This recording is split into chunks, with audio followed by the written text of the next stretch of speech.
নষ্ট হইও না বাপ। ইসলামের জন্য লড়বে কে বাপ?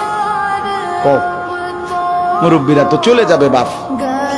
18 বছরের ছেলে, 20 বছরের ছেলে, 22 বছরের তাগড়া জওয়ান, তুমি নষ্ট হয়ে গেলে, তুমি চরিত্রহীন হয়ে গেলে, তুমি যদি সারাক্ষণ নারী ছাড়া, ছবি ছাড়া, মদ জুয়া অশ্লীলতা, তুমি যদি মোবাইলের আসক্তি ছাড়া চলতে না পারো, আগামী দিনে ইসলামের জন্য তুমি করবা কেমন, লড়বে কেমন?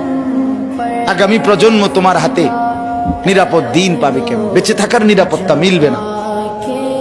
বেঁচে থাকা 53 বছর বাংলাদেশের বয়স, 53 বছরের সমাজে বেনামাজির সংখ্যা যদি এত বেশি হয়, 53 বছরের ভিতরে মোবাইলে আসক্ত যুবকের সংখ্যা যদি এত বেশি হয়, 53 বছরের ভিতরে বেপর্দা নারীর পরিমাণ যদি এত বেশি হয়, এত মসজিদ মাদ্রাসা চারদিকে থাকার পরেও যদি এই মসজিদ মাদ্রাসা ষড়যন্ত্রের কারণে কমে যায়,